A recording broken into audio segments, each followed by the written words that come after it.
Isolde Skullforge. The scent of dust and old bone was, for Isolde Skullforge, the perfume of peace. Each dawn found her in the ossuary, a cavernous space beneath the shadow market, cataloguing fragments. A chipped femur here, a perfectly preserved skull there, each piece meticulously cleaned, labeled, and placed in its designated niche. The rhythm was predictable, comforting. The market above bustled with illicit trade, but down here, only the silence and the ghosts of forgotten lives kept her company.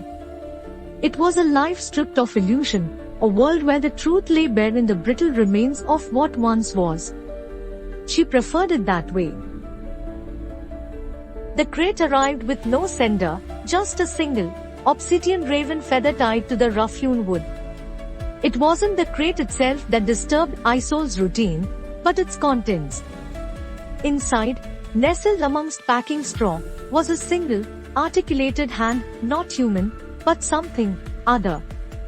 The bones were too delicate, the fingers too long, the joints moving with an unnatural fluidity. It pulsed with a faint, internal warmth. A small, rolled parchment was tucked into the palm, bearing a single, unsettling phrase, "The collector remembers." Isolde's initial investigation focused on the bone structure itself. It wasn't of any known creature catalogued in the Shadow Market's extensive bestiaries, nor did it match any specimens in the Royal Anatomical Archives, a place she'd acquired information from in the past. A faint residue clung to the bone, a phosphorescent dust that shimmered under the lamplight.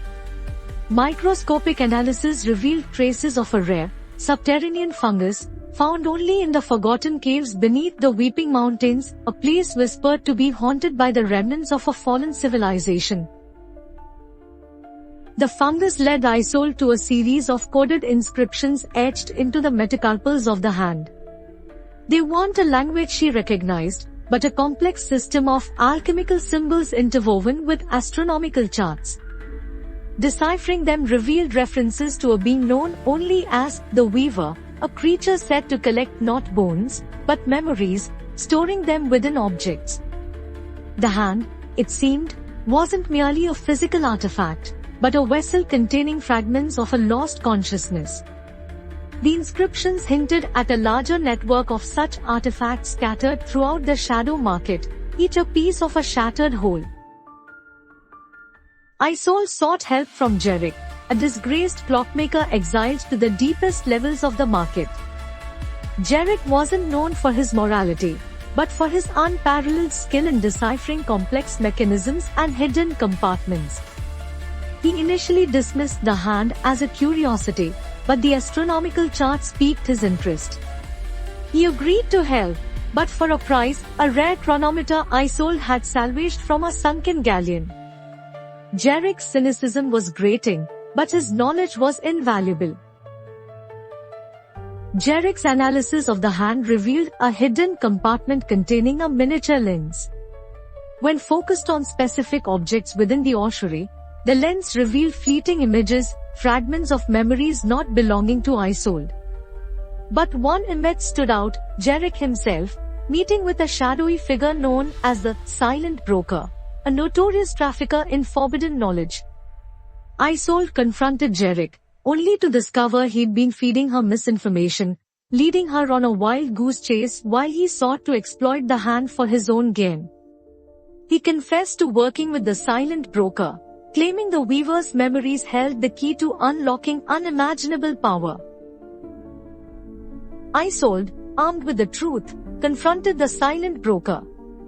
He revealed the Weaver wasn't a benevolent being, but a cosmic parasite that consumed memories to sustain itself, leaving behind hollow shells of existence.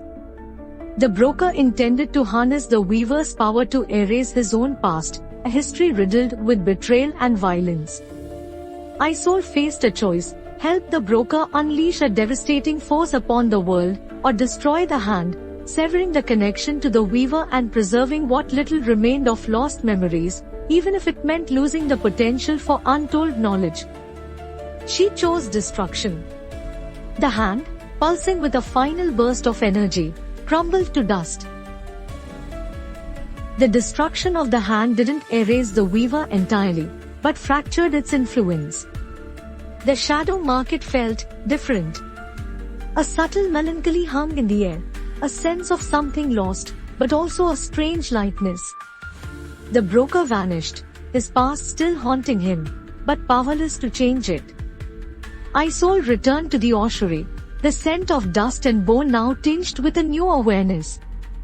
She understood that some memories are best left undisturbed, that the past, however painful, shapes who we are. The predictable rhythm of her life resumed, but it was no longer a refuge from the world, but a quiet act of remembrance, a vigil over the fragments of forgotten lives.